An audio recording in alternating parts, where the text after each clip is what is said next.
every relationship has that learning opportunity. Today's guest is Dominique Picard, a mother, artist, and certified music therapist. She's the founder of UB Music, where she blends trauma-informed care, grief support, and shadow integration through music and movement. Nobody else is coming to save me. As much as I need to and I want to create safety in my relationships, I also need to create safety within myself. I think it's a journey, and we're here we're here to make mistakes. We're here to figure things out. Drawing from decades of personal and professional experience, Dominique helps others reconnect to their bodies, emotions, and inner wisdom through creative self-care practices like meditative dance, song, and play. One of the golden nuggets in there is that we don't see the world as it is, we see it as we are. Our entire world is conditioned by our own experiences that we've had. Yeah. The emotions I experience in my life are defined by the meaning that I give to those experiences. So as I rewrite the meaning of what is happening to me, the emotional experience of that event changes. Dominique, thank you. Thanks, Stu. A while ago, you walked into the office and we ended up just dropping deep into a really beautiful chat. And I knew that day that I wanted to dive deeper into having a conversation with you. So thanks for taking the time. Thanks, Stu, for having me. Thanks for receiving me. I was motivated from a few fasts and a few things I'd done that for my own healing. So I'm here as a healer and as a mom, and looking at bigger picture and seeing this need and knowing the lived experiences I can bring and the perspective that brings from my work experiences, but also my personal experiences, and just whatever that provides. I'm hoping it gives a bridge towards more hopeful connections that are healing, that are from a caring space of like, look, I see the unique struggles and what I've been given, or the gift I've been given from Brotherhood. I'm wanting to, guys, amplify that and share that out with any other of my brothers that I think might need to hear what I have to say, and I hope it's helpful. Some of it might not always be easy, but I hope more or less that it's said from a place of care and from a place of sisterhood, that we can help each other. And I think that's the alliance that's needed, because wounds, like we were talking about, are created in relationships. And so some of the best healing can be provided by someone who meets the closest descriptor of where that wound could be recreated, but chooses not to, right? And so I've been gifted that, right? Of like, that potential could have been, and it was noticed and acknowledged that it could have been, and it wasn't. And that becomes the counter experience. I think that's healing. And so we can gift each other those things as friends. That's a beautiful thing. Yeah, I really do think this is an important conversation. And as I've been witnessing, I mean, I'm not active on social media or any of these things, but for quite a while, and I've seen it both in the social media spaces when I was on there, or represented in the Me Too movement, or different aspects of feminist movement, or in conversations with different women. There's still tension between genders, and some might say a growing polarization. In aspects, there's still misunderstandings across the board. And where we don't understand, it's hard to empathize. And so I really hope that through this conversation, we can bring some more empathy, understanding for all parties, so we can really truly see that we're in this together. Absolutely. From your perspective, what do you think is at some of the heart of the misunderstanding, or this sense of disconnect we're observing? There's many places I can start. Since I can't speak for other people, but I will observe, as I'll put it, I'm for a fractal expression of the whole, right? And in honoring that, then from what patterns I'm seeing within myself, that I look outside of me and I see them there too. That's where I come from, to see that we victimize ourselves over our experiences, and rightfully so in some cases, as we'll go into. those were not pleasant experiences. Let's say we've all had whatever our plethora of lived experiences that you could hold up and be like, well, yeah, like that wasn't what I wanted out of life, or that wasn't how I wanted to receive from someone, or that wasn't how what I gave wanted to be interpreted, right? And so there's these aspects of ourselves of like how I give to others and how I am received, or how that is received by others, or then how I receive from others and in how they give to me. And so we confuse these two parts, or it gets confusing when we call this our masculine and feminine aspect, and people go right into our biology and assume that's what it means and say that's a construct. But it's more, how do we organize, how do I know myself? And the more I know me, the more compassion I have for almost everyone else, right? And that's hard sometimes, right? Because in our closest relationships, we're confronted with that. Right? Most, right? Or the mirrors are right there, and it's easier to say, no, that's not in me at all. Whereas I think every relationship has that learning opportunity, right? It's what we do with it, right? Everything is an opportunity. What's that Chinese phrase? And it's a chaos and opportunity of that similar same coin, different side. Right. So it's perspective on most things. So we're missing that perspective, I think, of putting ourselves in the other person's shoe, because we've confused the victim identity as the only place I'll be given power. I'm only validated if I stay in that victim stance and I hold my ground and say, no, I'm entitled to receive from everybody else to fix what was wronged for me. And that's a long wait. I'll just put it that way. That's a really long wait to do that. And for your own well-being, whoever and whomever you are, however you identify, whatever that looks like, that's a long wait, right? That's a really long wait, because no one's going to understand you better than you do. Right? Like, you are your first and longest standing relationship with yourself. And so there are some things that only you will ever be able to give yourself.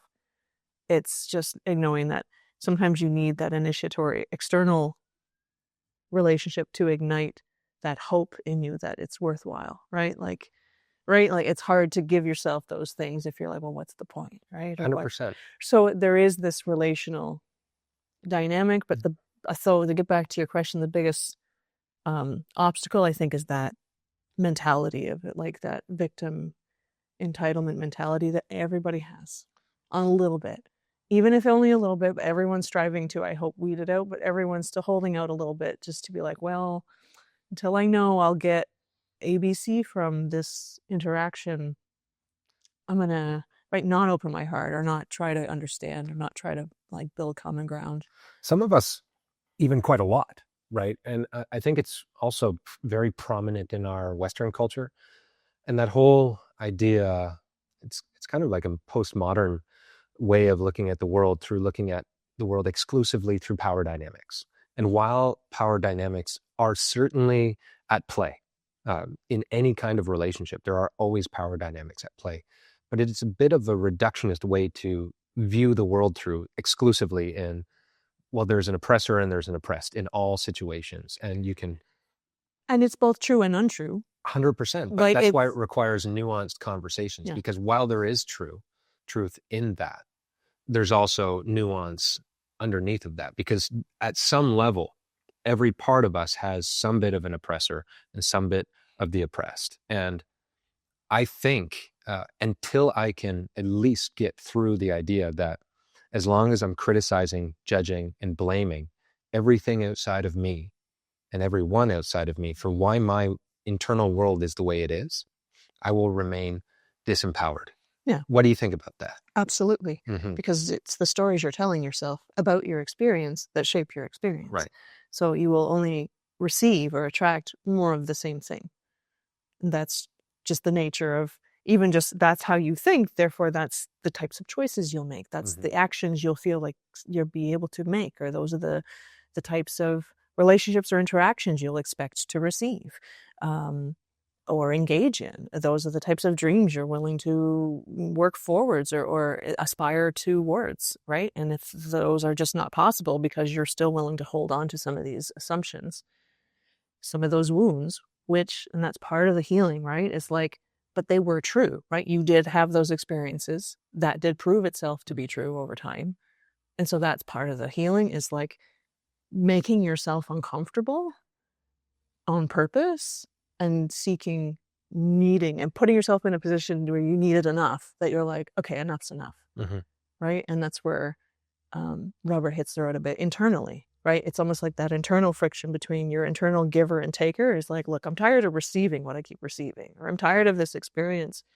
So the giver's like, well, you best learn to give different, like something needs to shift here. So you have this interesting balance inside yourself, your internal yin yang, we'll say, and there's like this give and take of like, well, this keeps me safe, right? So I need to self-oppress or self-victimize, right? To maintain this interesting, weird homeostasis that keeps you safe in what you're familiar with, but it's not actually helping you grow. It's bursting out of that and having one part of you, I think, finding your internal line of like, I'm frustrated enough with whatever this is that I require change out of myself, right? And so it's almost an internal frustration you get to, that threshold point where you're like, I'm done with me, that old me. I can't do that anymore. It's obviously not working. Yeah. And showing up differently for yourself and therefore for other people. And then going, I need to assume different things about people. Right. I need to no longer tell myself that same story because it's obviously not helping. It's doing me more damage than it's not helping other people around me too, because hurt people. 1,000%. So and also, like when you're talking about that thing that kept it safe, I think it's been important for me. If somebody had told me even a few years ago that I had an inner child inside of me, and it wouldn't have computed, first of all.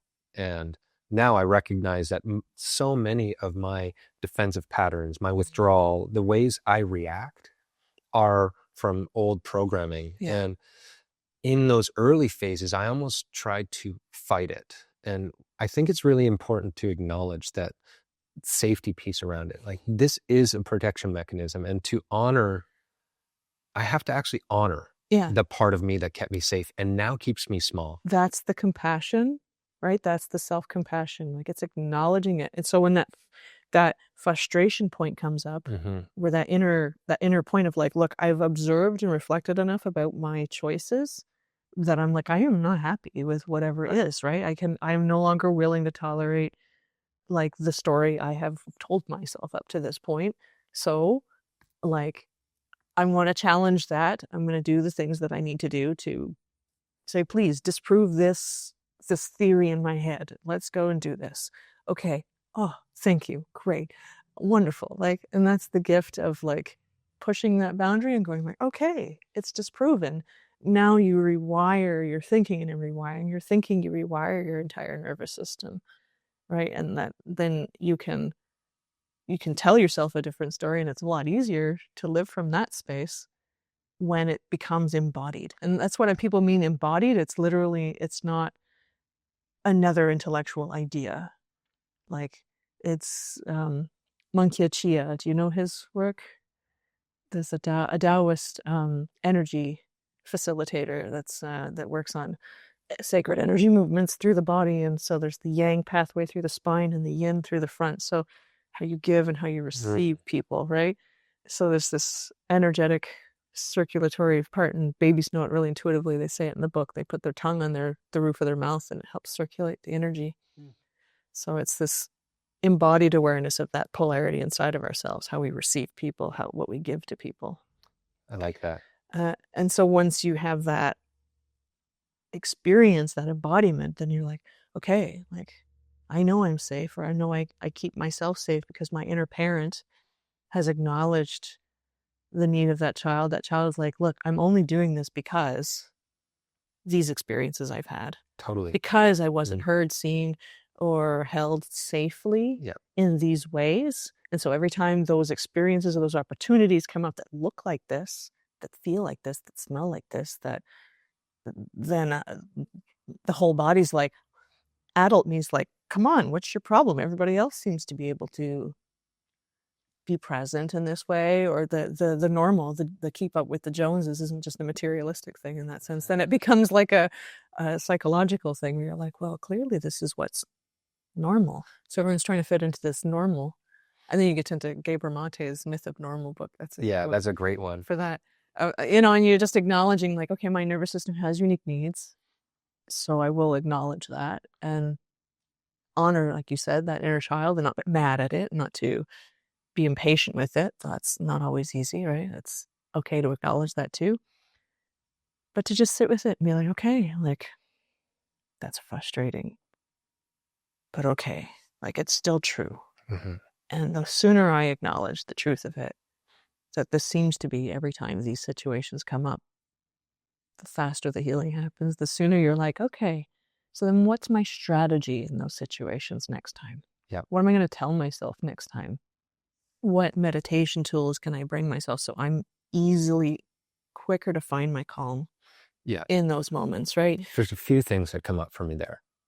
And I think one is this idea that nobody else is coming to save me. Like, as much as I need to and I want to create safety in my relationships, I also need to create safety within myself. And I think one of the deepest freedoms, maybe the ultimate freedom that I could actually have, is not financial or time or any of these things, but it's the ability to choose my reaction or my response in any given moment, right? And I think that's the embodiment piece, is like the reprogramming of the nervous system to have the opportunity to respond rather than react the same way I have my entire life that obviously isn't working.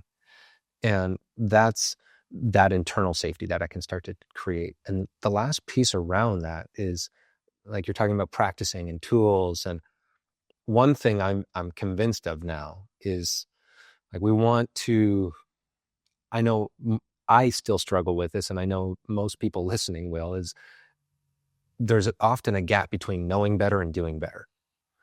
And it's like, okay, well, I know better, but why am I not doing better? And that creates its own anxiety or shame spirals in itself. Judgment, self-judgment. 100%. And that spirals out. And I think something that people need to understand, and I continue to deepen into, is I can't just know that I want to do better in that moment. I need to train for that in life. Mm-hmm. I need to train that when my nervous system is regulated. I need to bring myself into those challenging places day to day. That's why, in the spaces I work with men, is we practice intentional discomfort when we're regulated, having the hard conversation, going in the ice bath, doing the physical work, doing the things that challenge the nervous system intentionally, so that when the moment comes up in the actual hard conversation, in the unexpected moments, that I'm prepared. I've got the training and the state ready to be able to receive that. Absolutely. And the body is a great way to start, like, because the parallels between that, I mean, I received that through Sweat Lodge with Noel and Anne and their teachings. That's that, like, when you feel the heat, or the heat's there, it's like, well, are you in your spirit, or are you in a victim of it, or are you rising above it in your spirit, and you're staying in a place of love and care, and you're actually in your prayers? Then you become, in the darkness, you're just but potential, right? So that's that awareness of, like, there's no physicality is the important and gift that we have to be able to experience this reality, but ultimately there's that part of us that isn't necessarily just physical, right? I'm not here to receive that heat, right? And allow yourself to dissipate and stay focused in your intentions. I'm here to send energy and focus and hope and care for those that I know need it most right now, and for myself, for my struggles, but keep it to that bigger picture of, like, who else, and give context to my concerns around everybody else's, and go, like, right, well, we're all given what we can handle, and there's some truth to that, but it doesn't belittle the truth of in the moment. There's obviously a sensed feeling of like, sure, I can handle this, but like, I don't really want to handle this, right? Or I don't feel equipped, right? But I guess it's that inner dialogue that it builds of like, well, but look at everything I already have, right? And the more you purposely go into that discomfort, I guess, and purposely engage it and come out the other end going like, oh yeah, I didn't feel the heat so much that time, or I managed to like, or I didn't react so much, or I didn't fall into self-pity or into victim as much, or I like, Yeah. I like went into it with and stayed in a caring, kind heart, and I didn't like fall into blame or any of that. I was just like, okay, like I let that belong to you. I didn't take that on, right? I allowed that truth to come out without me spiraling into what that meant for me, right? It's like, okay, that's yours. Thanks for like gifting me that truth without me having to take it on for you, right? It's like, yay. Like, and so then everything becomes a gift from that perspective. No matter who gives it to you, you can choose how you receive it. So then it becomes, that becomes a power. And so it's not saying you can like maybe always be there at first, but You won't. I'm finding that it becomes more possible, right? And the more it does, the easier it is to consider that maybe it could happen just a little bit more often. Right. And that's right? something we and all just a crave, little bit right? more often, right? And then you're like, okay, so then just even knowing it can happen makes it easier to bear the moments where you're just like, not now. Today, not today, right? And that's okay, right? Like there are going to be those days you're like, I'm not in the mood to pretend like I want this. I'm not in the mood to pretend like this is easy, right? Like, all right, you got me. I'm done. Right? Today's a day to curl up in the bed, just like Being a human's hard. yeah. It is. It's challenging. And But we're here because we can do it. it's also beautiful. Yeah. Somebody listening to this and they're thinking, wow, like I do stay stuck in my own patterns. I get in my own way a lot. We all do though. Right? Right? That's the compassion part. Just Sure. throw that out. Everybody does. Absolutely. And there's a part of us that wants something greater, that wants more love, more intimacy, more connection, more joy. Yeah. Right? Let's talk practical. You've been deeply moving through releasing aspects of your own victimhood and reclaiming your power in different ways. And somebody who's maybe listening and, still struggling significantly with the mother-father dynamics or putting up a boundary and it getting steamrolled and then shifting back into the victim. So every time they're trying to take a step, it can feel like they're getting pulled back into that state. What might the process of shifting from victim to leader or somebody reclaiming their power start to look like?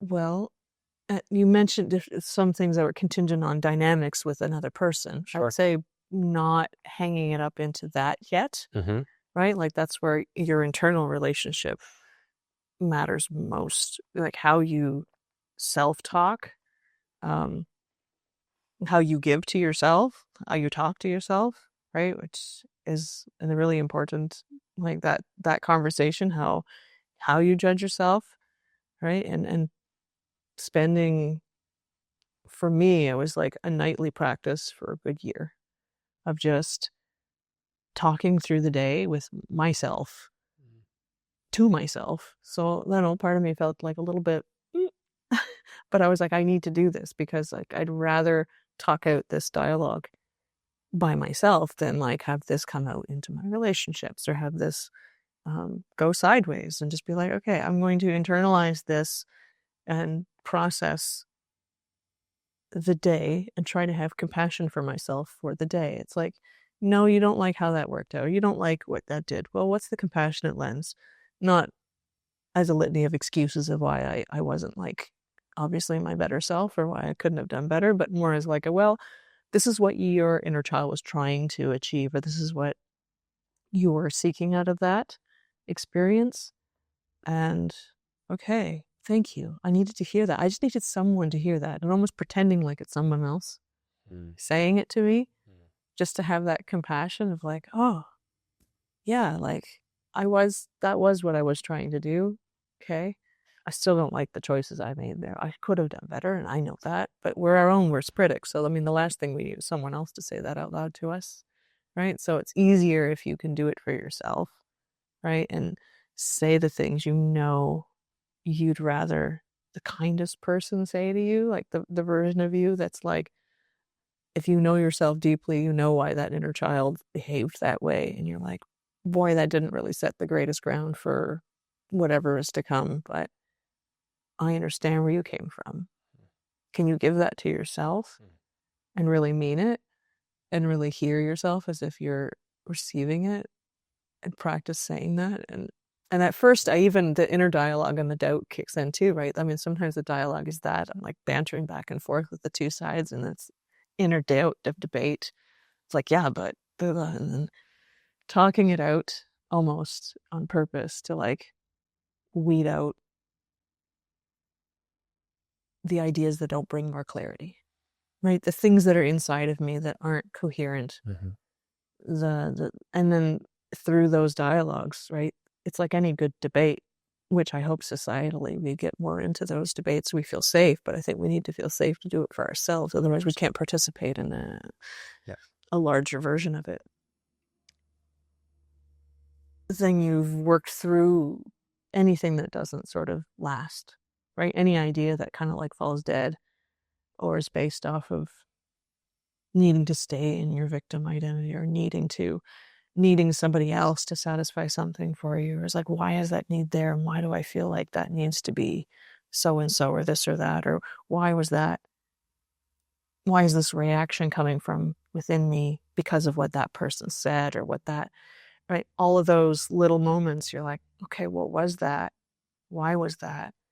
And just sitting with yourself and getting curious more and more on purpose, talking to yourself as if you're like your own investigator, you're your own science experiment. You're like, only me's going to figure this one out. So why? And, it saves a lot. I mean, I am by trade like developmental therapist, but I'm not interested in like, giving therapy more money that's not needed if like, you can ask those questions for yourself and invite that curiosity. Because the more you know about yourself, the more you can bring to, any healing dynamic with someone else that would be there to guide you and help you. But more or less, you need to do it for yourself. I love that that's where you start. And I think that is the foundation of relationship is coming in here first. And I mean, I work with a lot of people who are not even aware of how they talk to themselves. I start to invite, in the question of, well, what's the internal narrative that you're telling yourself about this situation?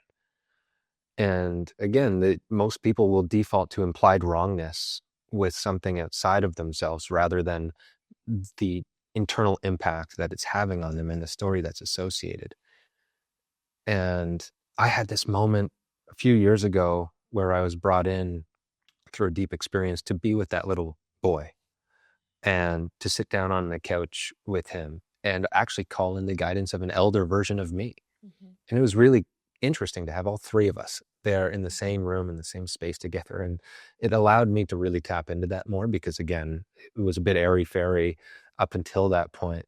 So it was really beautiful for me. And I think somebody, who's not done this work might feel a bit out. And whether that's called reparenting work or all the different terms that we use. Well, it depends on different, lenses. It's an idea that's everywhere. I mean, even in like the depths of like Jungian psychology is your anima and your animus, right? You have the male and the female within, or the different archetypes in the Jungian field. This family systems will have those shadow work. I mean, all the different methods will have their own language and their own system to organize them. Really, whatever works for you or whomever is listening, right? However that resonates easiest and makes the most sense for you to see it that way, as long as it provides a structure that allows you to work with it and keep it 100%. Bring clarity to you. That doesn't really matter what word you give it.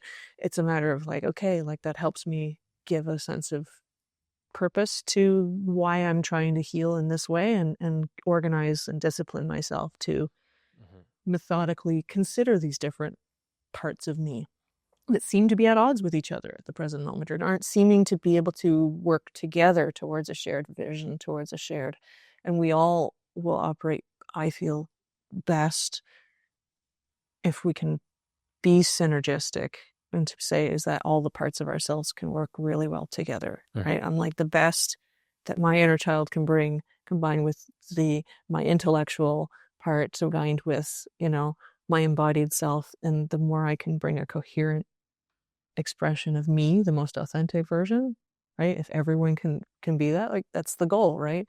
Whether we all get there at one magical moment and we're all there, I don't think that's the point, right? I think it's a journey, and we're here, we're here to make mistakes. We're here to figure things out. And so that's where that compassion towards others, and like, the more I know how imperfect I am, the more I'm like, you know what? Like, it's okay. I'm sure you'll make mistakes too. That's okay. It allows for that grace. Right? I think too, like, at the end of the day, one of the golden nuggets in there is that we don't see the world as it is. We see it as we are. Our entire world is conditioned by our own experiences that we've had. Absolutely, yeah. And the emotions I experience in my life are defined by the meaning that I give to those experiences. So as I rewrite the meaning of what is happening to me, the emotional experience of that event changes.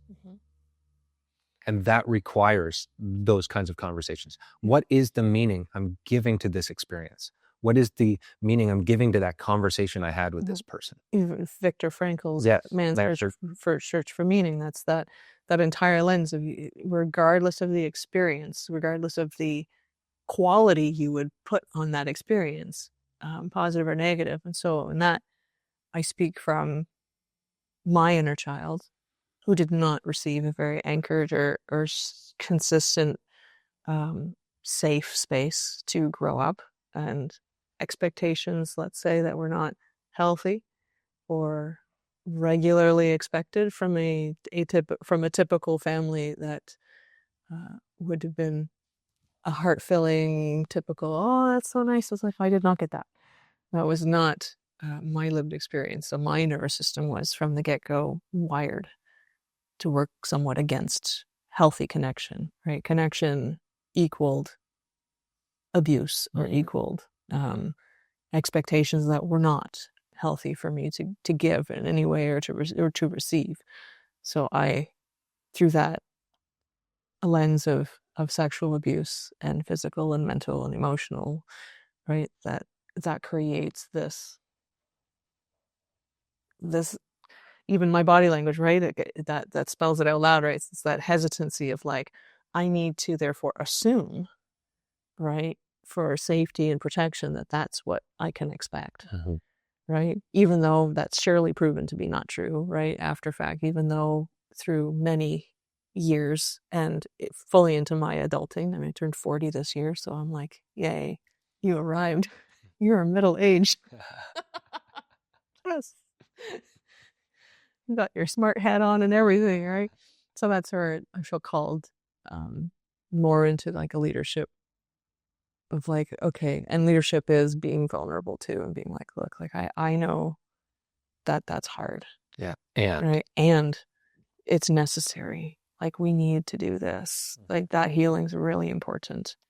And staying mad at men forever is certainly not going to help me. Yeah. Staying angry is not good for my body, right? Any anger that I feel regularly is telling my cells in my body all sorts of hateful things. So whether I'm saying it about someone else or to myself, my subconscious doesn't know the difference. And so it's not terribly interested about who I'm angry towards. Not only that, I'm creating a ripple in the pond of consciousness of everyone. The more hate, more anger, more, right? And so if that's one of many good reasons to just discipline my mind and be like, look, like, I don't need to perpetuate that more. Right. I want to be different. I want to show up. And having lived more from the feminist lens for a long enough time, and like embodied that, and having stayed more in my masculine longer, part of me is like, okay, like, that's enough, right? Like, even that too, right? Everything can be overdone. Everything's trying to seek balance, I think. Everything's trying to come into harmony. And so every ism is just an expression of like, hey, there's an imbalance here. Eventually, I hope no isms are required of any type. That it's just like humanitarian humanism. Hi, I'm not perfect. Hi, you're not perfect. Let's show up and figure out how to balance Yeah. the giving and receiving, right? And most of the problems that I'm seeing out there, big scale, small scale, political, it's all a balance between boundaries. How do we affirm our sovereignty or our uniqueness as a country, as a person, as a whatever, and how do we, what do we feel entitled to receive from others, and what do we want to give to others, and how can we do that in a better way so it's not feeling like a taking or a grabbing. It's life affirming. Yeah, that it's positively affirming. It's like, I'm sure you have as much to give as receive, and there's a fluidity instead, and that with that Tai Chi movement, Yeah. or that giving and taking, right, where it can be, right, as above, so below, as within, so without. And the more we honor that truth of our interconnectedness and that dependent, my healing is your healing is my healing. Right. That's where sisterhood and brotherhood need each other, and we can get to that. Let's get there, but first let's go to this, because you just mentioned feminism. I want to get into it. From your perspective, what has feminism gotten right? It got right the need for women to have a presence in spaces where we did not have a presence, where it was not seen as necessary or important for our voices to have space there, in politics perhaps, or in the shaping of our society, in our shapings of the companies and the workplace, that there was a definite imbalance in those perspectives, and the structures being made didn't hold space for the female voice, right? The only issue with that now is like whether the voice that we're able to give comes from our receptive side, or whether it comes from our expressive, more yang, I'd say the more of a giving rather than a ability to create a space that receives. And so the structures inherently need to be solid and bring that boundary, I guess, that sense of safety, right, that structures can provide. That's why we have governments. That's why we have these institutions, right? They provide us these structures that give us the consistency and the supports that we're looking for. It's just whether or not they're flexible enough, or they have enough humanitarian fluidity in them to acknowledge the actual truth of human nature, right? Not the story we've told ourselves, like, yeah, I can just keep going, and I'll keep working 9 to 5, and I'll keep doing these things forever, and I'll keep pushing ourselves, and we'll push ourselves, and we'll push ourselves, which is a very unhealthy giving and receiving. Like that's overdone, right? There is no stop and pause to breathe, to acknowledge the effects of the moon on our body, on our nervous systems, to really reflect on how past generations have had an influence on us, and have more of those conversations, the intergenerational traumas, for instance, that everyone has on some level. They're just different. So it's gotten right, more equal representation. Oh yeah, and that was good. I'm glad. I would just argue that how it is expressed is both detrimental to men and women, because it doesn't allow the receptive aspect of both men and women to be present. And that's hard to create the spaces for more space. I guess that's where it's, I understand the challenge of it. Yeah. Well, I think a few things come up, because I've been reflecting on this for a while, and I would have considered myself a male feminist or an ally. And I do in the bell hooks idea of this, or, some more traditional feminist ideas, though I think it's gotten a lot more polarized or overcorrected in certain ways. Like a few things. One thing that I don't think is addressed enough in the awareness here is that I still don't think women feel psychologically safe around men in many settings. We've done great in the workplace, the financial aspect. There's so many things that we're actually seeing a lot more equal opportunity in those places. Another place that's being not addressed nearly enough is, I think the matriarch, the first stage of womanhood, has been more integrated, because it maybe even has a bit more of a masculine quality to it, going out and doing, and To a point. I Yes. think it's this is where, forgive me just for inserting here. Just Okay. there's a nervous system adjustment. I think like that isn't fully embodied in a lot of in the feminist movement. It's still from a reactionary place, Oh, very much right? so. So from a physiological perspective, it's still from the mind. Mm-hmm. It's still intellectualized. It's still very much from a headspace that's speaking on behalf of an inner child heart space that's Mm-hmm. like just mad. And in that, if people are considered to be sort of a proportionate balancing out, sort of relationships represent the yin yang symbol in and of itself, as from my perspective, offered like this way of conceiving it. Then every time we engage in relationship, we're looking to balance that out, right? So if my body, my yin or the feminine physiology feels unsafe around the masculine physiology, then my heart will be my protection, right? So that's that anger, that emotional outpouring, that things are not safe, that what's going on here.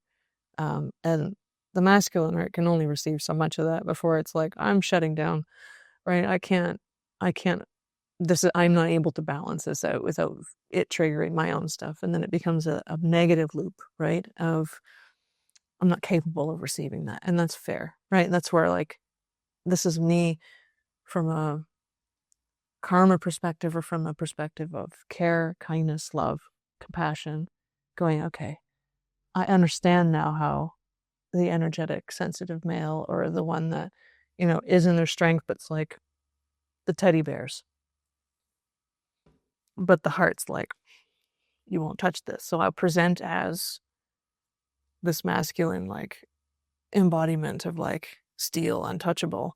But inside that heart's going like, it'd be really nice for me to receive something that's not anything other than vitamin or not so nice. Sure. Right. And so there's this dynamic of like, okay, that's where the bridge is needed to be created. This opening of like, that there are women that are like, yeah, like you just need sisterhood. Like you don't need to feel like anytime you open your heart, it's going to be a outpouring of anger or resentment.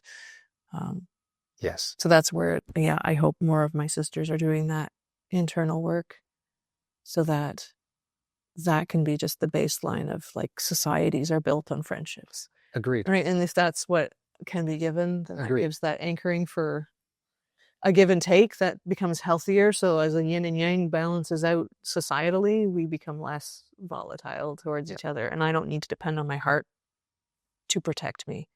Right. I just know that, yeah, brothers can be safe, right? Like there is a safety, and yeah, we are just making sure things are going smoothly. Like our motives are not anything other than protection and friendship. If anything goes further, that's what conversations are for. That's what dialogue, and it will be dialogued, right? Like that those things. Mm-hmm. Yeah. And to finish my point from earlier, I think one thing that is sorely missing is the honoring of, the mother and the qualities that embody like healthy motherhood and the celebration of that. It's still really undervalued, I think, societally, just what a miracle it is that mothers bring to this world. And it's almost just having more women fitting in patriarchal society and calling that a win for women. And it's such a disservice to the sacredness of childbearing and raising the next generation in a good way that we're missing that piece so much. That's what's not being balanced, right? Like 100%. Someone said that there's again, that's what the balancing is, right? Like me having and feeling empowered to have space for my masculine to be out and to give space for what I want to give to this world. That feminism did that. That was nice. However, now it's like, well, but if you want to receive, don't expect that to be honored or respected, right, or actually held safety. And it might be honored and received, but then the counter masculine of like the type of masculine that's needed to keep that safe or to hold that safe so that I can surrender more into being nurturing and caring and kind. Because if I'm too busy worrying about all these other things to create those structures for myself, to manage the finances myself, to manage all these other things, to do all those things out of a need of fear, out of my own concerns, out of my own woundedness, all those things, right? All micromanaging all those things, then that's just creating me and my masculine more. And I can't actually surrender into my gentleness. And so this becomes this dichotomy of needs that seem legitimate, but it's like, but you can't do both, right? Like That's it. I can't do both. And so it becomes a legitimate reassessment of like, well, how do we engage in relationships when somebody has to just clarify the roles, right? And we've confused them enough, which is good. We needed to reset the ground and not hold too many assumptions. But there is a biological certainty of once you start creating a family, there are some certain facts that are not negotiable. They're not really. Only one of us can birth a child. Only one of us can, right? And then there's the breastfeeding, and then there's all that stuff. The body will speak louder in those moments when that becomes the truth of whomever's listening, right? Then the masculine is needed to step in and be like, I know you want to try and do everything, right? But you can't, and that's okay. Right. The reassurance of like, I've got this, you're okay. Like I'm honoring that this is what you're choosing. You chose to give life. So please just what you give to your body and their body is important. You being in your peace and being able to feel safe in your peace is important. So I'm going to step up to help to hold that space to do that. But if there's any insecurities of like stepping in and taking over, becomes like you're imposing your masculine will, and then the victim, oppressive, like all those stories and that. There's not a lack of confidence to do that.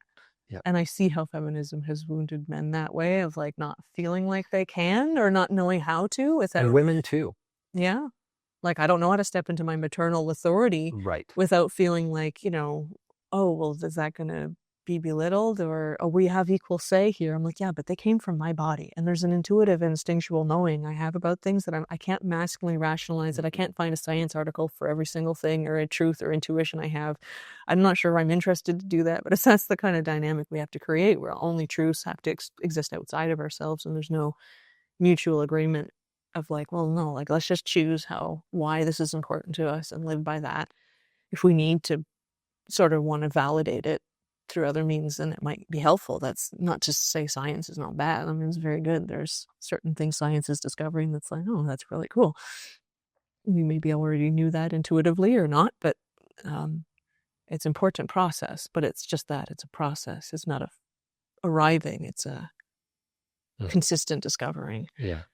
I think part of what's unfortunate is I've heard women tell me, because, oh my gosh, I don't know how many times I'll hear it, especially our older generations. Like one of the first questions is, what do you do? As if your role as a job defines you. And I've heard women say, well, I'm a mother. I'm just a mother. And like just a mother is one of the saddest things that I could just see with where we're at. And it really paints a picture on this lens. Is like, this is this is the most sacred thing in existence, the creation of life, the nurturing of life, that development, and it's really not honored in the way that it deserves to be. And also, like you said, around what's required for softness, for gentleness, for surrender, for that opening and tenderness that's required, safety around that, and this idea like, fuck men, or I don't need men, or all of these things. But you can't be the tender mother. Exactly. You can't. That's what I'm saying. I was raised by single parenting, and and your nervous system can't give all the time, right, to a child till you get to a point where, like, unless my self-regulation and their self-regulation, and there's always a co-regulation, and so we co-regulate each other. There is no like, I've got it always together. Some days it's like, no, I really need like another person to help, 100%. Right? My inner child needs you to be more parent. And then when we get off page, it's like both of our inner childs aren't really on page, right? So that's where you need community, you need other people, it takes a village. It always did. But a really good functional, at least core family unit requires that willingness to find that balance and to figure it out conscientiously and own. That requires both people to own their victim story or own their wounds and be like, okay, here's why I'm bad sometimes, right? Yeah. Like, I'm not a perfect person. Here's where this is going to show up. But when I'm given that structure, when these things, when that energy has a place to go, then it becomes this other awesome thing. So our strengths 100%. are our weaknesses. Yep. If Yep. we know them that way, and then we can honor that. It's like the thing in relationship. Like often people will say, well, I really love this thing about him. And it's also the thing that triggers me the It's most. true. Right. And that's part of the reality that happens. And the metaphor, the image that comes up for me as you're speaking it, I think an example is like the banks of a river and the flow of the water. Yeah. Those work harmoniously together. And I think of, well, without the structure of the banks, without the stability, The water would flood. Yeah. We would have floods. Yeah. But when that's directed in a way, it allows the water to flow where it naturally wants to go. And where we all want it to go, right? And where we that's why want it's it a to go. shared, like, coherent conversation of like, okay, like, what's the goal? Where do we want to be in 10 years? What does that look like? Where's your goal for yourself? So unless you're doing this for yourself and like holding true to your own internal motives of like, no, this is where I would like to be. This is what I want to heal. This is what I'm working on. What contexts or situations or relationships do I want to attract so that those are the experiences that I will get, right? And then you'd build on every experience you seek or you provide yourself. Then you're like, okay, that's another little success that you're building. That's that practical, like, what's a little thing I can do? So me reaching out to you was like me going like, this is a little opportunity that I want to give back to help balance out, I think, the decades or previous years of me being angry, right? And feeling right in it. But another part of me is like, yeah, but you've hurt people, and and I'm hurting myself staying there. So I don't want to anymore. How do I change that? So what would you say to the women who are listening and have been carrying a lot of vindictive thoughts around men, or fuck men, we don't need men, this is the time of the women, like that kind of armored up wall? What's your heart-centered message to women who need to hear something that's a different, more promising or heart-opening story? It will happen faster when you can give it to yourself first, right? Like it comes from within. We're all connected. So what you say about others is as much about yourself. And so do you really want to be saying those messages to yourself, right? And if you look at it from that vantage point, that's where the self-care comes in. You're like, I can't. When you connect, when you feel more connected to others, when you know that, like, look, your struggles are my struggles. Like, we're all in this world trying to find this balance. We're all doing our best. No one's perfect. So me staying in my anger is only encouraging, feeding that wolf, you could say, right? Which wolf do you want to feed? What part of yourself do you want to feel? What person do you want to become? If you want to become a more kind, caring person, you want to expect more kindness and caring from other people, then you need to find a way to be more caring and understanding. And that can be really hard at first, but it's a positive spiral loop that proves itself over time, that it's through the doing it, right? And so when it's not safe to do it outward at first, which makes perfect sense to me, my nervous system was not about to like go out and be like, I'll blindly trust anybody, right? That is not a safe experience. You do not put yourself in an experience that is not going to be a success. So you do your inner dialogue, you negotiate with yourself, you talk it out, you say, okay, what do I actually need, right? And the clearer you are with it, and the more you found the space or a group of people or certain areas where you're like, I can receive it from there. I don't need everyone else to prove it. I just need this space to be this for me. Okay, so it won't show up in every aspect of your life all at once. It's not like a magical thing. It's just, okay, this, for me, it was Sweat Lodge. For me, it was like, okay, I know the quality of these people. I know their discipline. I know their sense of devotion and practice to why they're all here, and we are all here for the same reason. So with that in mind, I will show up. I will show up with wounds and all my stuff, and not my ego self out at work that's like, but I'm also this title, I'm also this workplace thing. I'm just like, you drop all of those labels that give you a false sense of security, and show up with your inner child wounds and say, okay, because this is the foundation that is currently not helping me move forward. This is the foundation of everything I'm doing that's not bringing me to be a better person around other people. It's not giving me the relationships I actually want. And it's keeping me afraid, scared, stuck, whatever it is. And this is where I would say, I'm not just speaking to like women and men, like this is where it's universal. When that inner masculine, inner feminine, that inner animus, inner anima, that however you want to phrase it, your giver and your receiver part, it's like, I'm not getting what I want to get out of life, and I'm not able to give other people what I want to give because the story I've told myself. So, okay, this group of people, I'm going to challenge my theory I've told myself. I'm going to challenge the narrative I told myself, and I'm going to show up here. I'm going to say, please make me feel safe. I'm going to put myself vulnerable on purpose. But this is what I need. And I'm going to lay the foundation to find the people who can give that to me in a safe way.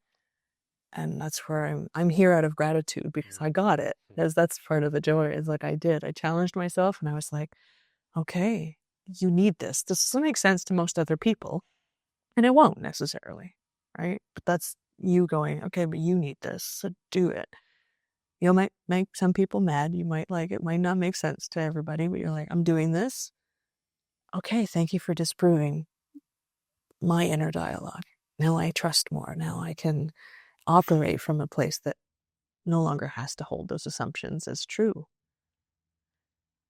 I like that. It's choosing the discomfort on purpose. Back to that. And you have to. You have to. You have to. Life's uncomfortable. It is uncomfortable, but it stops being so uncomfortable if Right. you stop feeding the wrong part of yourself, right? And that's where and you don't get to, once you've found that peace from having challenge, it's not that you're then, going about trusting that with everybody either, right? It's not, you're not like going, okay, like, I know it's not true. I also know, like, not everyone will receive me in the safe way. Not everyone's nervous systems and their internal stories are going to be a safe place.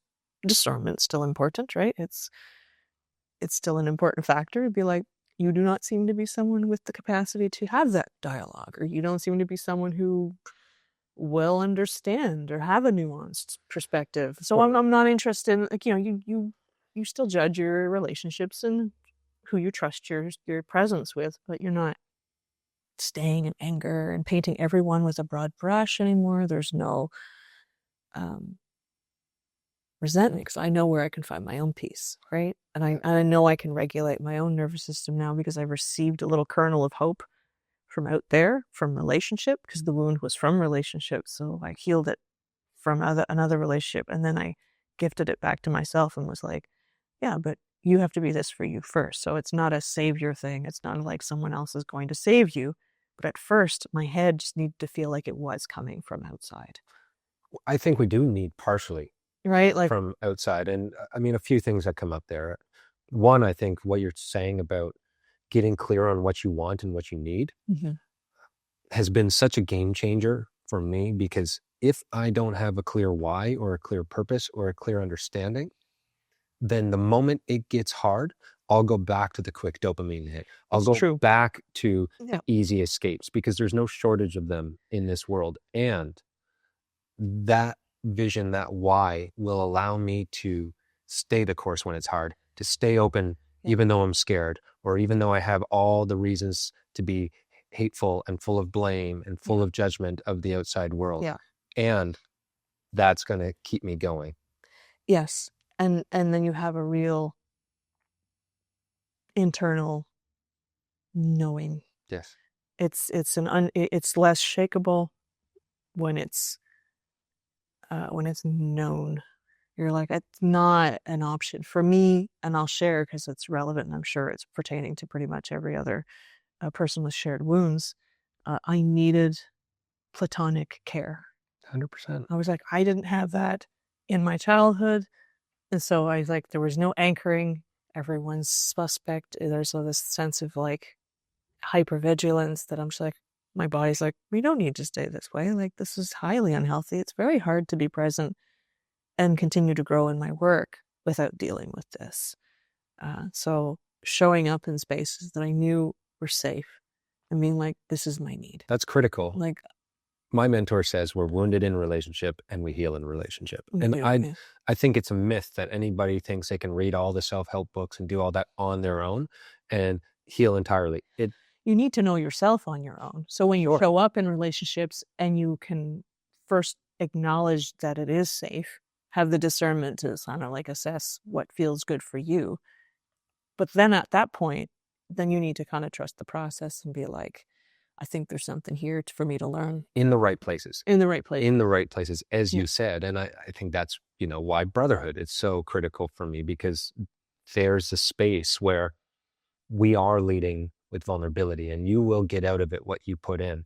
And the level of depth that I allow myself to be witnessed in is proportional to the intimacy and the connection that I'll get to experience, because I've realized that I spent most of my life giving sprinkles of vulnerability and rarely the depth of how things were going on inside of me, out of protection. Yeah. Because for me in the past, sharing too much or being too open led to rejection, led to feelings of abandonment that my little child couldn't really compute.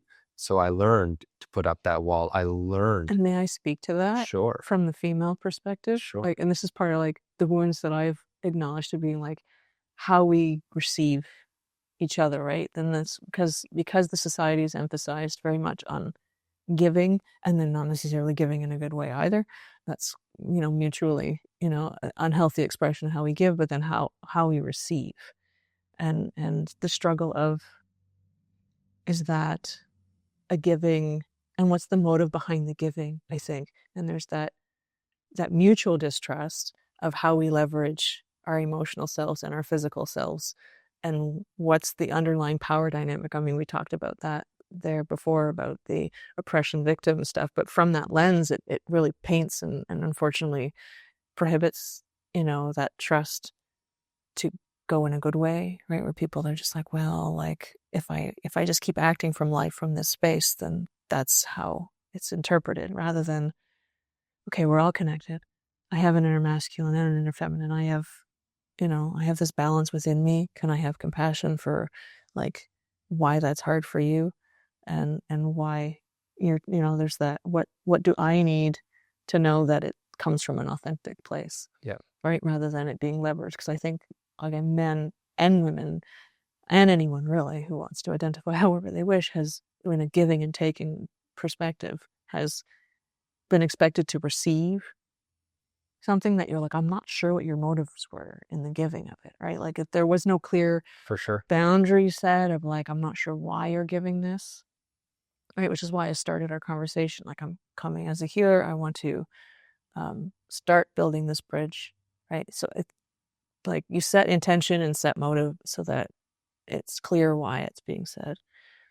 That, I think, brings safety to the space. That brings clarity to the space. And it helps because that's where your wound comes from. It was like, I want to receive that. And it's just like, I think where we hunger most to receive in our depth and our intimacy is also where the worst the wounds are too. No doubt. That's why, like, I mean, that's hence the hesitancy to have depth and intimacy and to have those real, genuine connections. It's like, okay, but that's where the hurt could happen. So we're all going to avoid that as much as we can, right? But that's like, we're just servicing ourselves from not going into the uncomfortable. Yep. So, and for me in my life, rightfully so, to what you're saying is this, the muddying of giving and receiving and the lack of clarity. Like, I know so many men and women have been stuck in performance mode. Mm-hmm. And so where's my giving coming from? Yeah. Well, I've inherited some story that I've gotten clear on inside of me that I've had to perform or get it right to be worthy of love. Mm-hmm. And so if I don't get it right, well, then I'm not convinced that I even deserve love. when really what most people want is raw, authentic human Right. stuff. Being Like, look, perfect. I want to know where you're feeling like you kind of suck today. Like, that would make me feel better because I have in my own head the litany lists of all the things that I'm pretty sure I'm not Right. good at or that I'm not perfect at. We're our own worst critics that way, but you can't encourage the support if you presume all the projections that men get of the not enough versus the too much wound, right? Those wounds, I think, are shared, right? And that's where I'm coming from the inner perspective of like we have both within us, both dualities. Sometimes I feel like I'm not enough as a mother. Sometimes I feel like I'm not showing up enough in society, but then I'm too much, emotionally, or we're too much. Our feminine, the receiving side. Yeah. It's like it's too much. The emotions are too intense. The messaging you got when you open your heart, I'm too much. My feelings are too much. So I think that's a shared wound as much as we, biologically ascribe these things as if they're like separate. Yeah. I think everyone holds the too much and not enough paradox. Absolutely. And one thing that's really helped me is finding the space that's safe, again, both within myself and with others, to reveal the parts of me that I'm still learning to love. The parts of me that still carry those old messages, the parts of me that if I'm, that I tell myself, if I'm seen in this, people won't love me or they'll leave. And being witnessed in that, because the second I bring it up and I allow myself to cry deeply or share the thing I don't want to say or what I'm avoiding in my life or, anything that's not that polished edge, and especially the deepest, most uncomfortable truths of that, to be able to share that openly and be able to co-regulate with somebody else's nervous system who doesn't run, who doesn't leave, who doesn't need to fix me, who doesn't need to give advice, but who can stay and breathe with me and look in me without even needing to say any words. And just know that I'm seen, I'm heard, I'm loved. All of a sudden, there's a reprogramming at my nervous system level. So I'm going back to that old experience. And then I'm reprogramming my nervous system at such a deep level. Because you're purging the guilt and the shame That's right. That's related to it, right? And that's what anchors it down or keeps it present in you still, because it's like, well, unless someone else can help me disprove this, right, as not necessarily true, then the part of you still has to believe, well, it must still be true a little bit. That's right? Until the courage to have that space, which is why Brotherhood needs Brotherhood, until Sisterhood, I guess, figures out our own ones of receiving men's tears, which I think there's a part of us that craves that. Another part of us that's like, every time I'm offered the opportunity to, I'm like, and why? Right? No, I'm gonna be honest. Like, what's the motive, and where's that? And another part of me is like, why can't I really, like that would be beautiful. And when I have received it, it's been like my heart's just like, oh, thank you for the blessing of not being perfect, of sharing where you're feeling like not great, of trusting me with that. Like that's beautifully human, right? That's like where you're like, oh, like it is a cherished gift that we need to see it as such. When it comes from that authentic space, then you're like, great. Otherwise the wound, for in me, I'm sure other women might share it too, but I'll link that to them, is when the tears, which for me came from a place of like, I'm bringing up an issue and then their tears are triggered from it. So then it stops becoming about what's being brought up and it inverts back to, and I think men and women have done this to each other. So just to be totally transparent and honest, I don't think this is men do this to women and women. This is we take things on personally when someone's bringing up an issue and we take the criticism rather than say, this is a dynamical issue. We are in this dynamic. We created this dynamic together. How can we have this conversation without falling into I'll take that on. I'm receiving it, but how we receive, I think, is what's wounded. When we say our feminine's wounded, it's like our incapacity to receive without taking ownership of it and taking it on for the person as if they're asking us to do it for us. It's like, no, we just need you to witness it.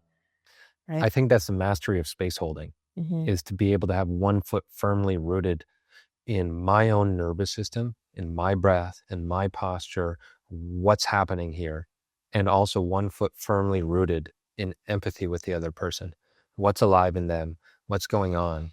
Because like, men are traditionally fixers, but I know a lot of women want to come Well, in the too. feminism movement created fixers within women too. That's Just to right. say, as full ownership Yeah. myself, that's a stepping into that action orientated role creates that solution-y type of mind step where it's like, well, if there's a problem that can be practically fixed, part of my mind's like, well, I can't stay also like, whew, I can't stay compassionately present and nurturing and gentle for my kids and also take this on. If it does have a practical solution, Yeah. let's just pay the bill. Right. Let's figure out the thing so that we can be comfortable and at ease. Yeah. And whether that's fixing or advice giving or any of these things, I mean, I'm coming to grips with the fact that I thought I was being empathetic and kind and serving when I would come in with solutions, when I'd come in with advice, when I'd come in with these things, and realizing now that I've spent a lot of time steamrolling other people's emotional experience, and what they probably needed was either to be heard or to be hugged or to be helped in some kind of way, but just largely with my presence and allowing them to lead that and getting more curious rather than imposing my idea of what this person needs on a situation. So I think that goes across in human dynamics in general of not, as you said, not taking on somebody else's experience as my burden or problem to solve, but allowing them to maintain their sovereignty, to feel that, because it becomes not safe. If I'm being overridden, and I still do, by somebody else's experience, particularly, the people that are closest to me, the one whose approval I want the most. Yeah. If I'm experiencing any little bit of what I'm perceiving to be disapproval, it gets really hard to hear somebody.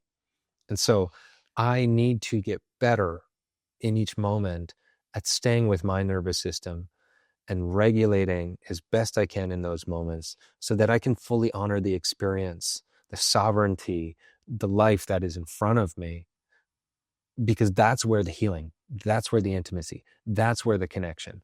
Because some part of me, I'm thinking, oh, I'm solving it for them, but I'm solving it because I'm having to confront with my own internal story of inadequacy or potential rejection. And speaking of having done this myself too, right? Because when you have your plate is full, right? Regardless, when you get to a point where you feel like my plate is full, when someone else wants to then also address how your wounds are hurting their wounds, so it creates that you're like, my budget's full. Mm-hmm. You get to this sense of like, I can't. And so steamrolling becomes like a validated response in your head. You're like, I can't take on your stuff.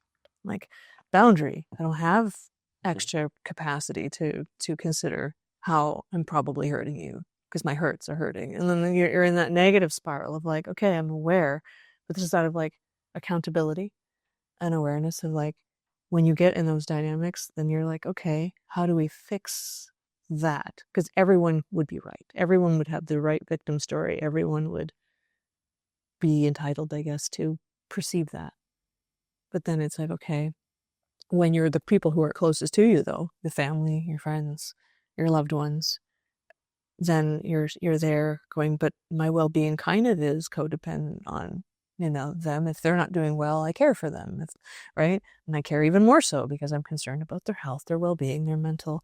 So, but then if they're not taking responsibility of their own internal dialogue, their own healing journey, their own story, then that burden sort of feels like, you want to take that on too, right? So there's that sense of responsibility, but then you're like, no, right? That isn't mine to heal, right? The best I can do is show up healing myself. Mm-hmm. Not out of a sense of entitlement, more just like I am a better person to them if I'm not pretending like I can take that on for them, because I can't. Well, and it robs their sovereignty. They're powerful. I need to give that to them, that they are just that as powerful as anybody else. They can tell or talk to themselves however they want to choose to. That is their choice. I want to give that choice, right? And allow that. We get caught up in the isms, the financial isms, the capitalisms, the materialisms, and all that play on our emotional selves. And then we're sitting there going, well, but I am kind of dependent on how you want to perceive and choose your life. It will affect the bigger picture of things if we don't have a similar view, or if there's no like coherence of a vision of like, well, then how do we move forward in a healthy way? Right? Yeah. A few things that come up there. Like one, I think of Ram Dass is saying, the best I can do is work on myself, and the best you can do is work on yourself. Yeah. And another piece around what we're talking about that comes up is like, I think we're really quick to point out our differences and point out, the analytical ideas of where this person's wrong, like the ideology kind of battles that we get into, rather than ego Sure. stories. rather than acknowledging the underlying shared humanity. Because I've come to believe, which is a truth for me now, there is more that connects us than there is that divides us. But as long as I'm focused on the division points, well, that's actually a protection mechanism for me to not fully empathize and understand you. Is it protection though?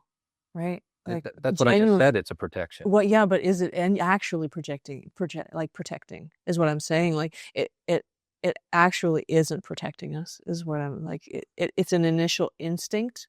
Well, It just comes from because an it's instinct. protecting us doesn't mean it's serving us. It's not. There's a difference. Yeah. Right? What once kept me safe now keeps me small. So I could perpetuate this disconnection. We saw it with COVID. We saw it with all these different movements that have been happening that have been about us and the other. Yeah. And as long as we perpetuate us and the other, well, then it never comes to this place of shared understanding, of potential for empathy, for healing, for understanding. Because the solution is outside. That's right. Right. However, and that's where it is through relationships, though, so we heal.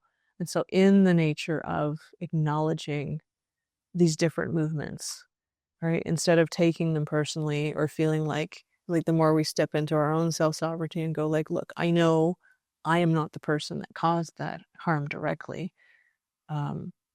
If there's any portion of it by which I want to take responsibility for contributing to perpetuating it, whether that's how I think, how I feel, whatever, any level of responsibility or self-accountability you can bring to it, to knowing yourself and then going, okay, then that brings that back to you, right? Okay, I can own that. I'm going to stay in that core though, and know that what I've chosen to do about it is this.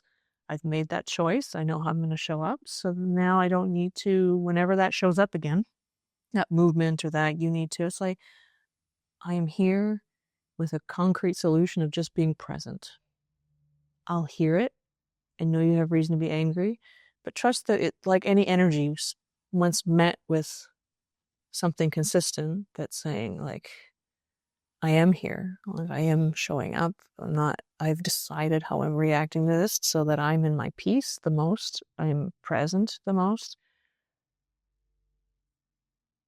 It has nothing to react against. So it's not giving it, there's no fuel for it anymore, right? So it dissipates as naturally as it's going to through that certainty of like, as certain does the sun fix itself in the center and like, we can spiral around it, the seasons happen, but they come and go, right? So the feelings likewise come and go as long as you don't attach to them any more significance than it's just energy that needs to be expressed. It needs to come out. And then it's on them though, right? Like if you're consistent enough in your presence and they insist on staying in their anger or in their whatever else, then it's like, well, that's their choice, but they're doing themselves more disservice than not. When they could choose to be like, okay, like, look, they're not bending or moving. They're not, right? They're choosing to be peace and they're choosing to be in their calm. They're not reacting to my states. Eventually those mood swings are like, oh, okay. Sometimes. And also sometimes. That's where it's a choice, right? Sometimes you also need the discernment to know, is this relationship serving me right now? Yeah. And that's a thing too. I'm curious about working, like, I asked you about women and like, what could women hear? And I'm curious about your perspective from, I work with a lot of men and I gather a lot and support men. And I've been really intimately connected to a lot of men's wounds and listening to them really vulnerably open up. And a lot of men still don't feel seen and understood by women. I'm curious to hear what you would have to say to men who are learning to love again, who are learning to balance strength with vulnerability, who are learning to step in a better way. I have courage. I feel good to say that I have hope. I have a lot of hope that, spaces are being made here, that there are spaces in spiritual and faith communities that are honoring that receptive nature and holding space within the bounds of brotherhood to receive each other's feelings in that safety of you're allowed to be there. You're allowed to have that you need that.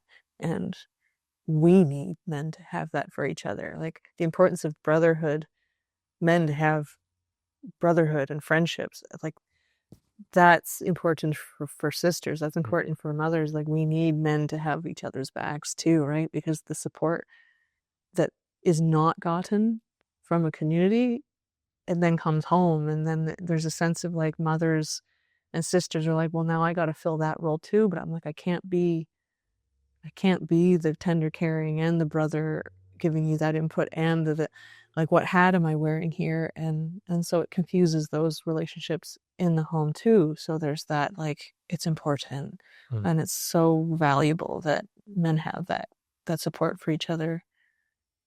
That I would say, yeah, lean into that. That's valid, and it's valid that women can't receive that all the time. That's totally legitimately real. Not that you need to hear that from me. I'm certain all your lived experiences in your audience will tell you that for sure. I would say, yeah, courage to feel. Yeah, I really have come to believe that feeling is healing. And I am careful as I navigate my relationship with women in a way that, like, I don't want to make my partner my therapist or make her my mother, step into that role.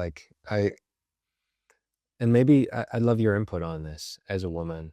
One thing I'm coming to believe as I'm just in my iterative process is I'm not convinced that women want men totally unhinged in their emotions, nor do they want the stoic man, because I think women are incredibly intuitive if they're connected with that. And they can sense a change in a man's nervous system before he might even notice it himself. And Say yes. that discrepancy of what a woman notices intuitively in the man, and maybe she'll ask, what's going on? Where are you at?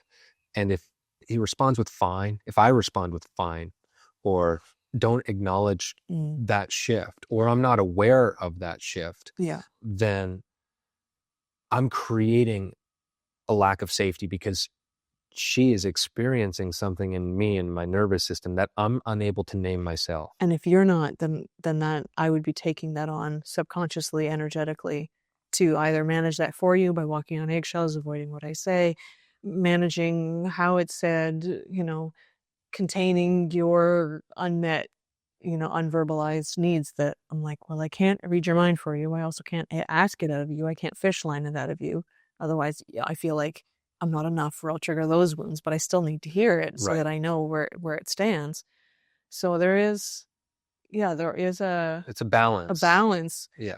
And I think ultimately what any person needs is authenticity. Yes. Right. And that's where creating those spaces for authenticity is really important. And mitigating, because I don't think a man wants unhinged all the time either. I will, there are cyclical reasons why perhaps my emotions will be a little more attuned.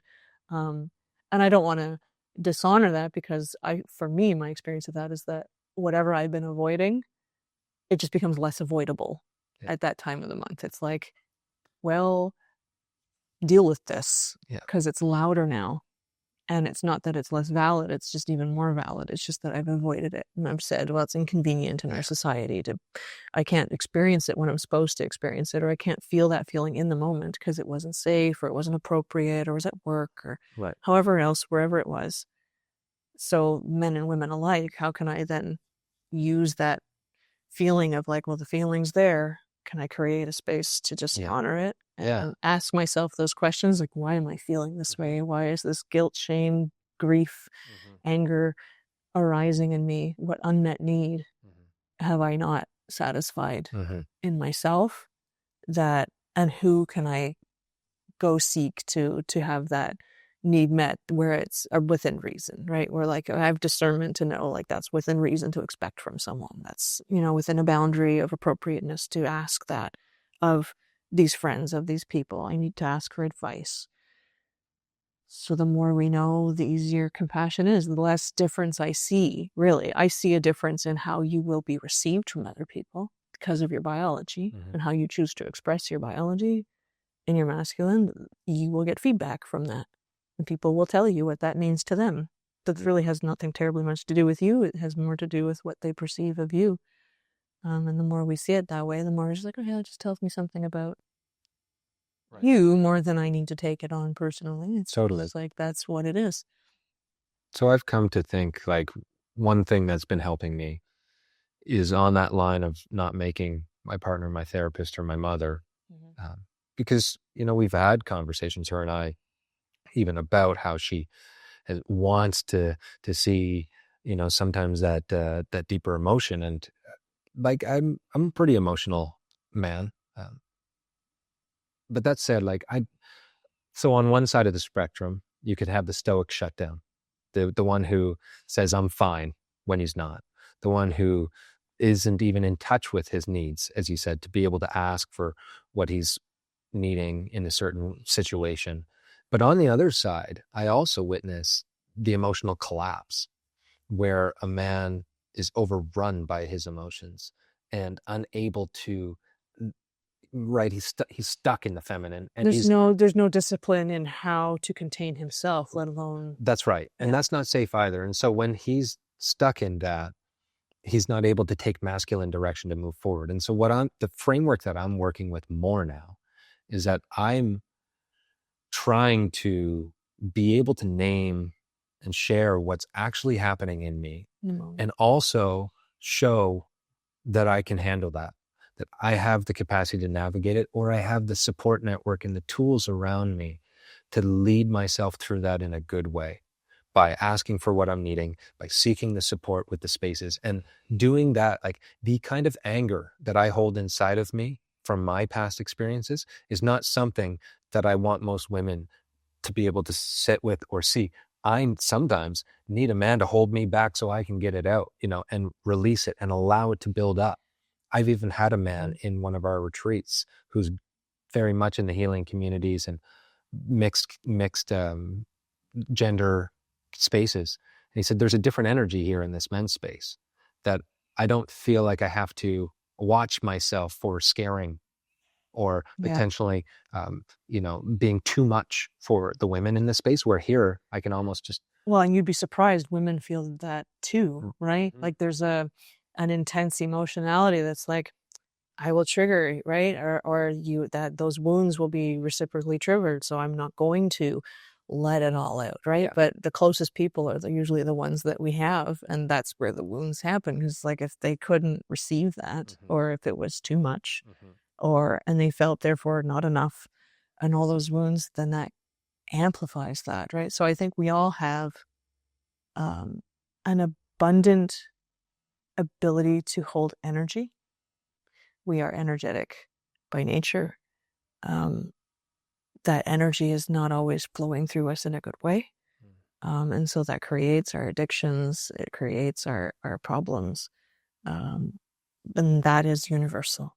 I don't think that you need a gender for that one. That's like, we have this energy, it flows through.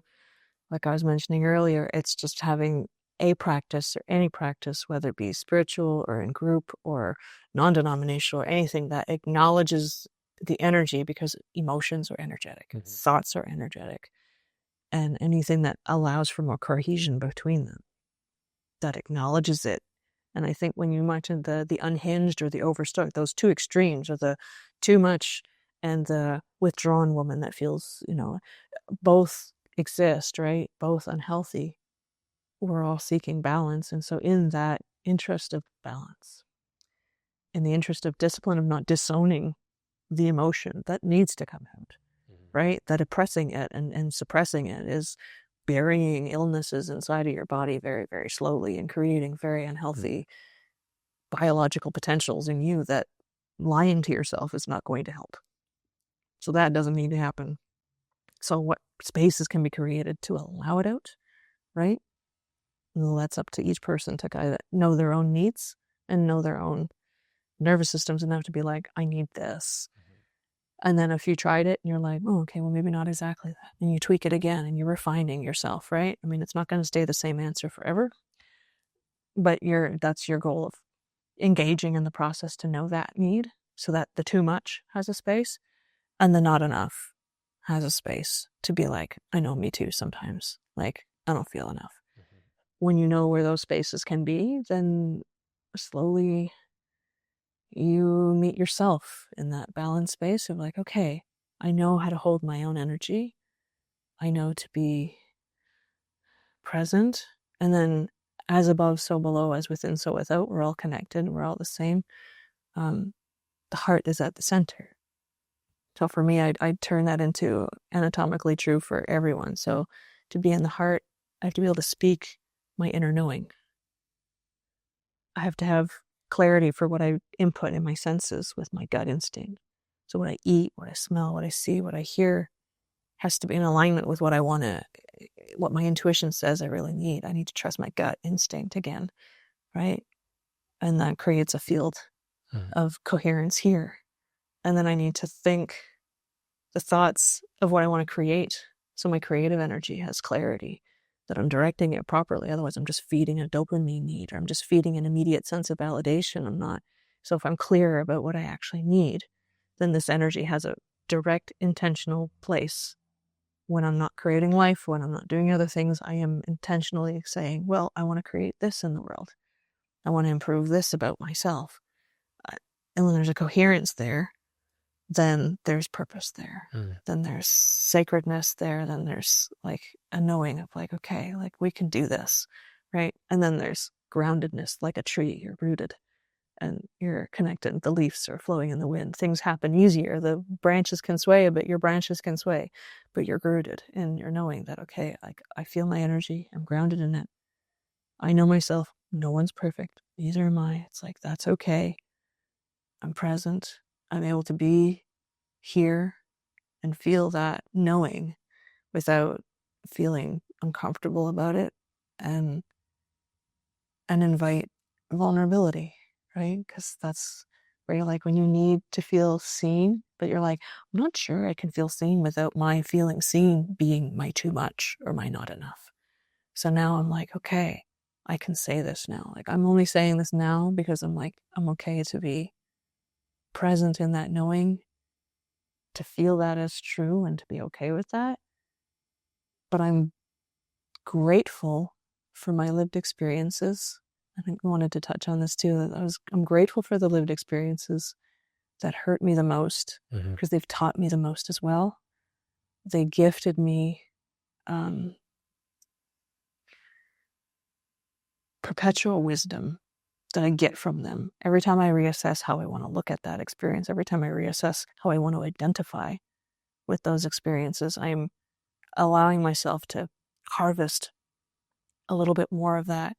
It's like, I would not have been curious to look into energy healing if it weren't for that wound, right? If it weren't for having epilepsy as a kid, if it weren't for being sexually abused and like going, I need to figure this out because nobody gifted me this. So I need to understand it from a very masculine perspective, from a very overly analytical, as much as it's a sensed phenomenological experience for me too. Then I'm like, I know. So now coming to balance with those two and being at peace of like, yeah, you're right. So my inner masculine validating it for me and going, there, that's true. And then having my receptive physical self being like, thanks. Like, I just needed someone to be like, yeah, that's real. Right? That's what your experience is because of your lived things. So now everything I've been through, and I'd gift anyone to look at their life this way too, any experience you've ever been through gifts you the unique ability to be you. Like, you wouldn't be you without those experiences. So you could stay angry at them, but ultimately that person or that experience or whatever it was gifted you something And it's not, this isn't a perspective you come to right after the experience. Let's just put it that way. No one's going to be like, just be grateful for it. Like, that would be so inconsiderate. That would be very rude. That would be horrible. So on no means do I say that's what you get to. You go through the grief. You feel the feelings. You feel all of it. And then you get to that place of like, but I'm still me. Like right now I'm me.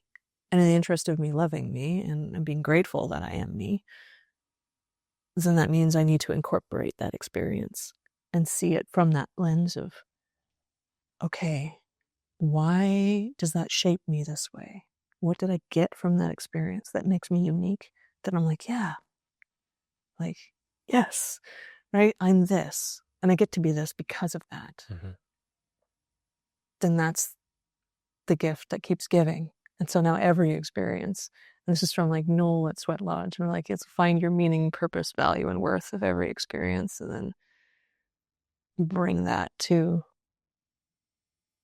how you look at others, how you want to be. And so that's why I'm here. I'm like, okay, like brothers need a slack. Brothers need to know that like there are sisters. They're like, I care. But I care from an inner child space.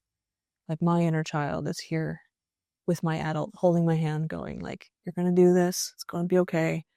But you need to give this encouragement because you don't get to create a positive spiral out of thin air. And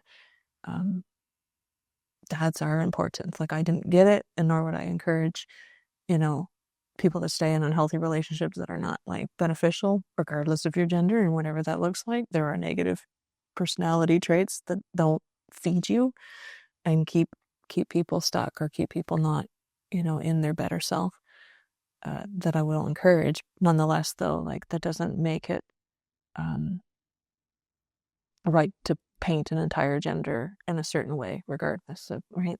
There are good people that are trying to grow and some that aren't, and some look like this and some look like that, and some are big and some are small and some are men and some are women, some are in between and some are whatever.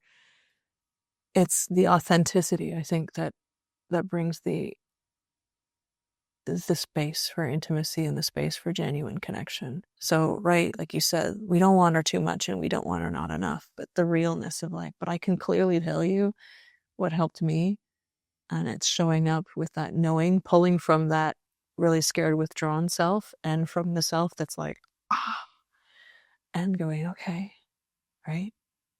No, not too many people are going to want to meet you there, and not too many people are going to be able to meet you there too. So hold their hand and clarify the message and say, I need like brotherhood.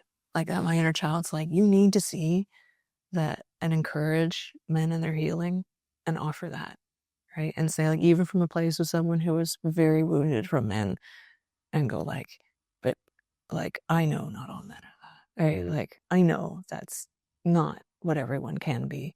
And even then, it might have been a passing moment of a really, really bad day with that one person or for those people. Nor should I paint them as always a bad person, like forever. So there's that forgiveness that I get to give here, that I'm grateful. There's that having walked the path in a more masculine way, trying to avoid my own feminine to keep myself safe, right? Like, I don't want to show up as more feminine. And now I'm like, okay, I'll wear jewelry. I choose no makeup, not just because I don't really feel like it's good, the petroleum, all that. But like, there's a re-engaging the feminine of being like, I feel safe to feel like a little bit cute sometimes. I feel like, oh, that's nice. But that's from a place of feeling embodied and safe, and I can hold my old hand. So I'm here as my inner child being like, men, like, you're important in kids' lives, right? You're needed in kids' lives. I say this as a mother. I say this as a wounded child. I say this as a wounded teenager. I say this from my developmental therapist intellectuals. I say this from all aspects of my being. Like, we need men. Mm-hmm. Men are needed and an important balancing force, and we need that. Mm.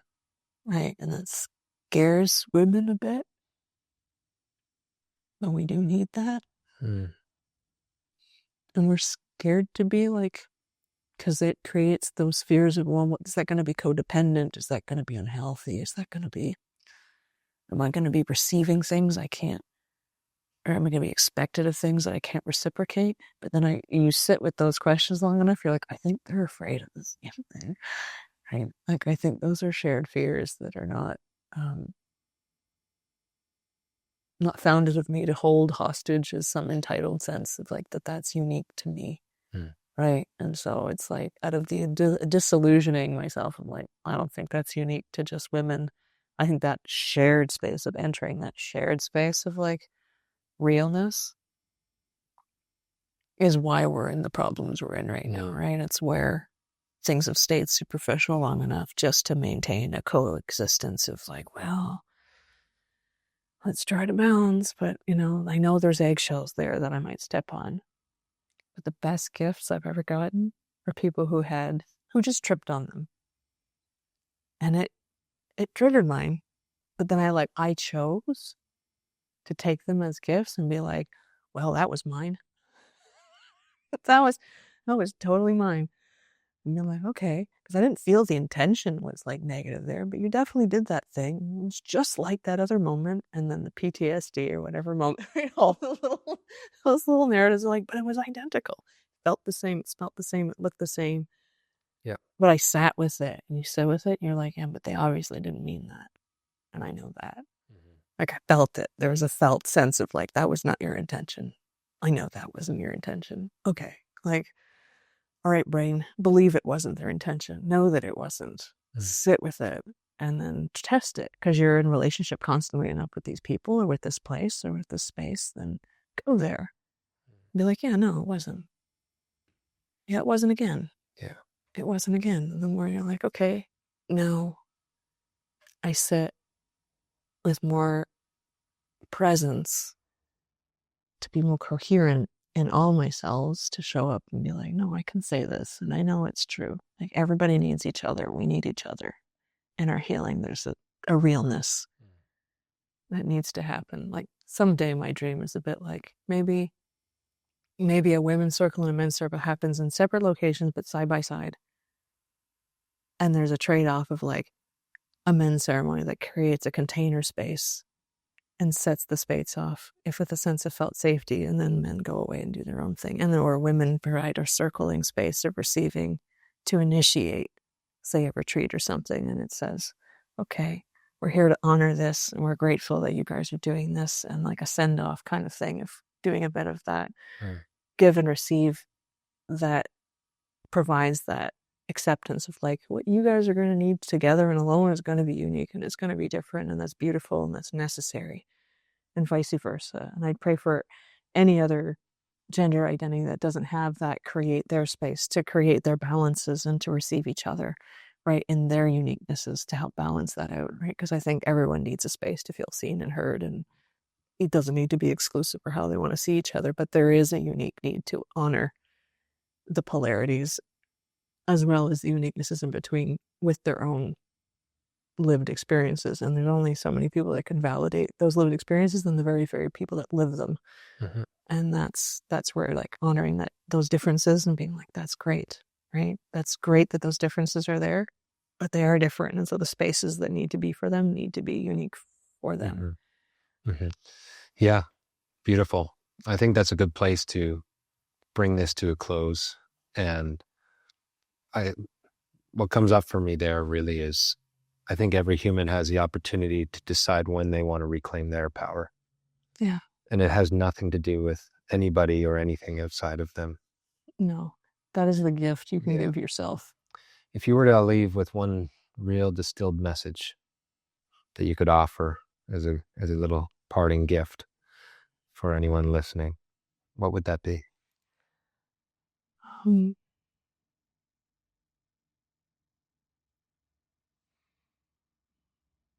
You matter. Your healing matters. Your journey matters.